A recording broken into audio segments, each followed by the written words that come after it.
No todos los depredadores se esconden en la oscuridad. Algunos se sientan en mesas de poder. Durante décadas un hombre logró acercarse a menores de edad.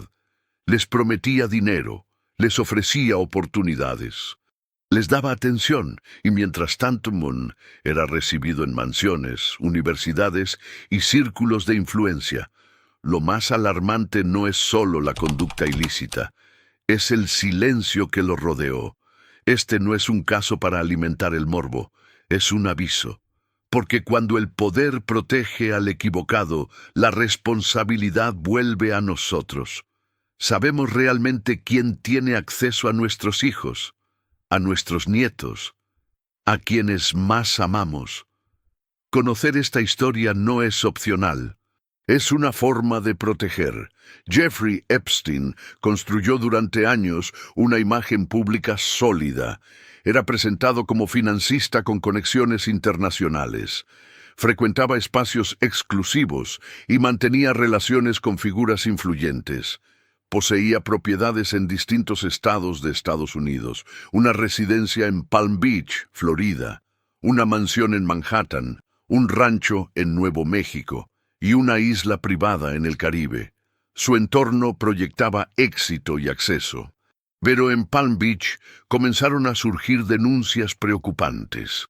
A mediados de los años 2000, varias familias alertaron a las autoridades. Adolescentes describieron un patrón repetido. El método, según los expedientes, era consistente. Se ofrecía dinero bajo la promesa de actividades aparentemente simples. Para jóvenes de contextos vulnerables, la oferta parecía legítima. Sin embargo, una vez dentro de la residencia, la situación se desviaba de lo prometido. Las autoridades identificaron indicios de prácticas abusivas y explotación de menores. Algunas jóvenes fueron incentivadas a recomendar a otras, ampliando el círculo de captación. La policía de Palm Beach abrió una investigación formal. Detectaron múltiples testimonios coincidentes. No se trataba de un incidente aislado. Existía un patrón estructurado. En 2006, el caso fue presentado ante un gran jurado estatal. El resultado fue una acusación limitada en comparación con el número de testimonios recopilados. Ese fue el primer punto de controversia. Los abogados que representaban a varias víctimas consideraron que el alcance del caso superaba el nivel local. Decidieron acudir a autoridades federales. En 2006, el FBI abrió una investigación. Lo que los agentes federales encontraron amplió el panorama. La actividad no estaba limitada a Florida. Existían indicios en Nueva York, donde Epstein poseía una residencia de gran tamaño en Manhattan. También en Nuevo México y en su isla privada en el Caribe. La investigación federal identificó al menos 36 víctimas menores en distintos estados. Posteriormente, en documentos vinculados al acuerdo judicial, la cifra ascendería a 40. Eran personas distintas a las inicialmente detectadas en Palm Beach. Eso indicaba que el alcance era más amplio de lo que se había considerado en el proceso estatal. Una fiscal asistente federal trabajó durante meses preparando una acusación formal. El borrador incluía múltiples cargos federales vinculados a explotación de menores y conspiración. El memorando que acompañaba la propuesta detallaba pruebas, testimonios y fundamentos legales. Entre las personas señaladas como facilitadoras figuraban colaboradoras cercanas, incluida Ghislaine Maxwell y otras asistentes. La acusación sugería coordinación para organizar encuentros y trasladar a menores hacia determinadas propiedades. El caso parecía encaminarse hacia un proceso federal de gran magnitud. Sin embargo, en 2008 ocurrió un giro decisivo. Se firmó un acuerdo de no procesamiento federal. Epstein se declaró culpable únicamente de cargos estatales reducidos relacionados con la captación de menores. La acusación federal quedó suspendida. Cumplió aproximadamente 13 meses en una cárcel del condado. El régimen le permitió salidas autorizadas durante el día bajo condiciones específicas. El acuerdo incluía cláusulas que otorgaban inmunidad a posibles coconspiradores. Varias víctimas manifestaron posteriormente que no fueron informadas con antelación sobre los términos de ese acuerdo. La decisión generó cuestionamientos públicos. Para muchos observadores, existía una diferencia significativa entre la magnitud de las denuncias y la resolución obtenida. Tras cumplir su condena estatal, Epstein retomó su entorno social. Mantuvo propiedades, contactos y presencia en círculos de influencia. Durante años, el caso pareció quedar en segundo plano. Pero la historia no había terminado. Nuevas denuncias civiles y reportajes periodísticos comenzaron a reexaminar lo ocurrido en 2008. El acuerdo fue objeto de análisis público. La pregunta empezó a cambiar. Ya no era solo qué había ocurrido en Palm Beach. Era como un caso de tal magnitud terminó con un resultado tan limitado. El nombre de Epstein regresó al centro del debate nacional. Y lo que inicialmente parecía un episodio cerrado comenzó a verse como el inicio de algo mucho más amplio. Porque cuando un caso involucra poder, influencia y vulnerabilidad, la cronología rara vez es simple. Este fue el primer capítulo de una historia que aún tendría repercusiones mayores, una historia que obligaría a revisar no solo la conducta de un individuo, sino la respuesta de las instituciones encargadas de proteger. Perfeito, Dani. Mantendo blindagem máxima, fidelidade aos fatos do PDF e foco institucional. En julio de 2019, el caso volvió al centro del escenario nacional. Fiscales federales del Distrito Sur de Nueva York anunciaron nuevos cargos formales contra Jeffrey Epstein por delitos relacionados con explotación de menores. La acusación señalaba hechos ocurridos entre 2002 y 2005 en Nueva York y Florida. Epstein fue arrestado en el aeropuerto de Teterboro, en Nueva Jersey. El mismo día, agentes federales ejecutaron órdenes de registro en su residencia de Manhattan. Lo que encontraron reforzó la gravedad del proceso. Según los documentos judiciales, en la propiedad había cientos, posiblemente miles, de imágenes de mujeres jóvenes, muchas aparentemente menores. En una caja fuerte se hallaron discos compactos etiquetados con descripciones manuscritas. También se incautaron grandes sumas de dinero en efectivo, diamantes y un pasaporte extranjero con otro nombre. El pasaporte, emitido décadas atrás, incluía sellos de entrada y salida de varios países. Las evidencias fueron consideradas relevantes para sustentar el riesgo de fuga. El juez determinó que Epstein representaba un peligro para la comunidad y que existía riesgo significativo de evasión. La defensa ofreció propiedades valuadas en cientos de millones de dólares como garantía de fianza. También propuso arresto domiciliario con monitoreo electrónico permanente. El tribunal negó la solicitud. Esta vez, el proceso federal avanzaba sin el acuerdo que había marcado 2008. Los fiscales afirmaron que habían aprendido de los errores del pasado. Las víctimas fueron informadas formalmente de los avances del caso. El sistema parecía decidido a llevar el proceso hasta el juicio. Mientras tanto, el escrutinio público crecía. Se analizaban las conexiones sociales y profesionales del acusado. Figuras públicas que habían tenido contacto con él emitieron comunicados aclarando la naturaleza de sus interacciones. Algunos afirmaron haber tenido relaciones limitadas, otros negaron cualquier conocimiento de conductas ilícitas. Los archivos revelaron intercambios de correos electrónicos con personas influyentes en distintos ámbitos. Sin embargo, las investigaciones judiciales se centraban en los cargos específicos presentados en la acusación federal. El proceso avanzaba. Epstein fue trasladado al Metropolitan Correctional Center en Nueva York, mientras aguardaba el juicio. La expectativa era alta.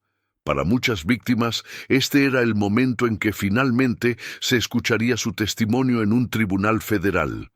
Pero el 10 de agosto de 2019, todo cambió. En la madrugada de ese día, Epstein fue encontrado inconsciente en su celda. El personal médico intentó reanimarlo. Fue trasladado a un hospital cercano. Horas después, fue declarado muerto. La causa oficial fue determinada como suicidio. Tenía 66 años. Su muerte generó investigaciones internas sobre los protocolos de vigilancia en el centro de detención. También desató una ola de cuestionamientos públicos. Muchos se preguntaron cómo, en un caso de tan alto perfil, pudieron ocurrir fallas en la supervisión. Sin embargo, más allá de las especulaciones, hay hechos que permanecen documentados. Existía una acusación federal activa. Había evidencia incautada en registros oficiales. Había víctimas preparadas para testificar. La muerte del acusado interrumpió el proceso penal en su contra, pero no cerró el caso en términos históricos ni civiles. Las investigaciones sobre posibles facilitadores continuaron. El foco comenzó a desplazarse hacia quienes habrían colaborado en el funcionamiento del esquema. Porque un sistema de captación sostenido durante años rara vez depende de una sola persona. Y aunque el proceso penal contra Epstein terminó con su muerte, la conversación pública apenas comenzaba. El caso ya no era solo un expediente judicial. Se había convertido en una discusión sobre poder, responsabilidad institucional y protección de menores, y aún quedaban piezas por analizar. Tras la muerte de Jeffrey Epstein, muchos pensaron que el caso terminaría ahí. Pero los archivos comenzaron a hablar. Documentos judiciales, correos electrónicos y registros internos mostraban que el alcance de la red era mayor de lo que inicialmente se había expuesto en los tribunales.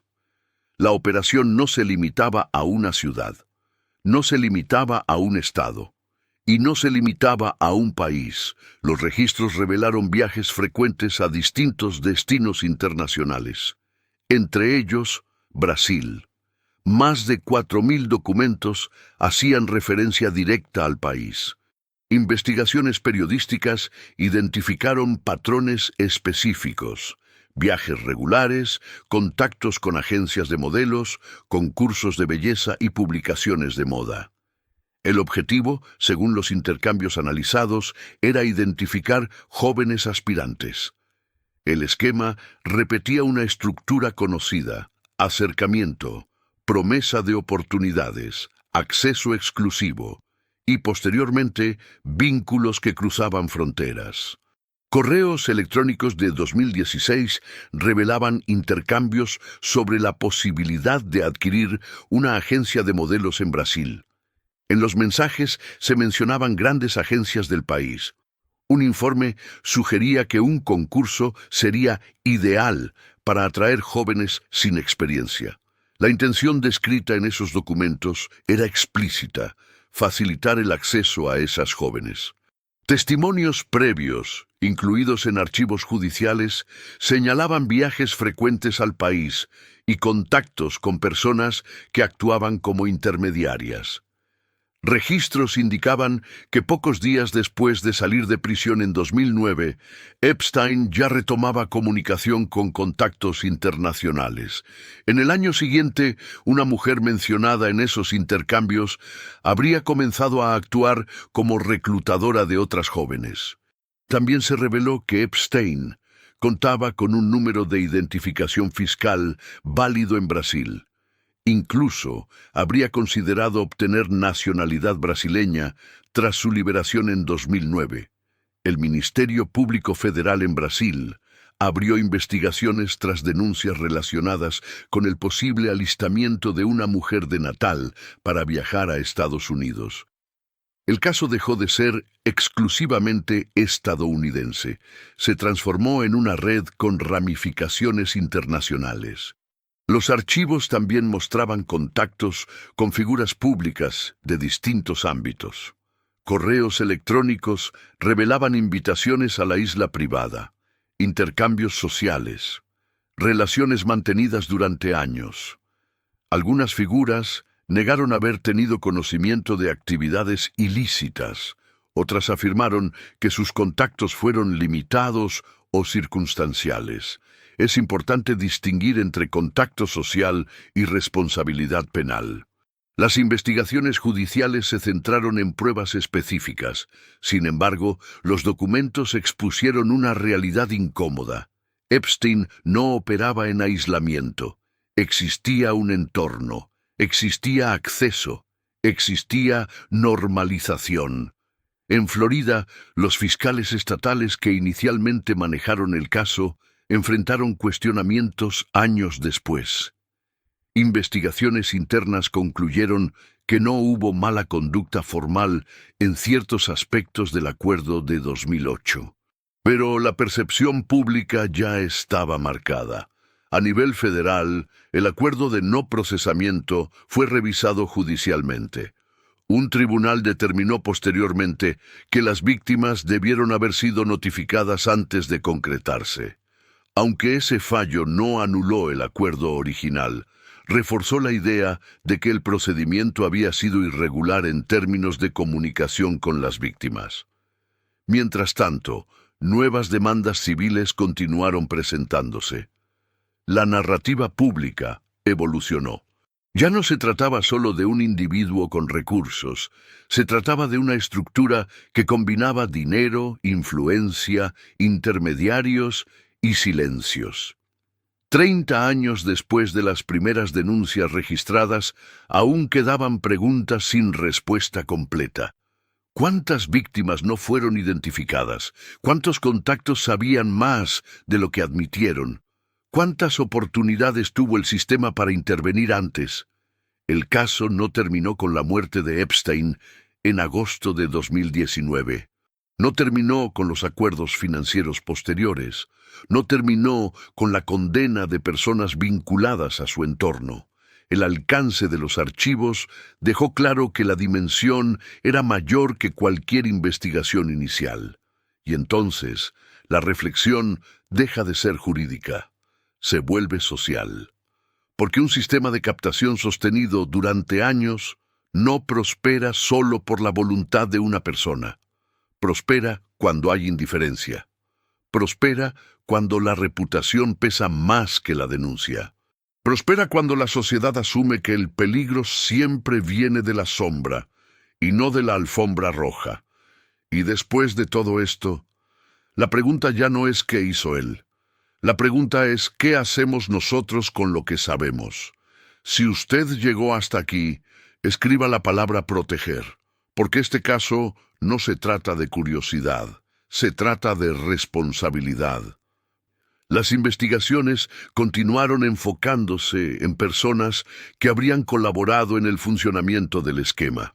En 2020, Ghislaine Maxwell fue arrestada y acusada formalmente por su presunta participación en la captación y preparación de menores durante los años en que Epstein operaba. El juicio se llevó a cabo en Nueva York. En diciembre de 2021, un jurado federal la declaró culpable de varios cargos relacionados con conspiración y explotación de menores. En 2022, fue condenada a una pena de prisión federal. El tribunal consideró probada su participación activa en el proceso de acercamiento y normalización del entorno que permitió los delitos. Para muchas víctimas, esa sentencia representó una forma de reconocimiento judicial que no había llegado en 2008.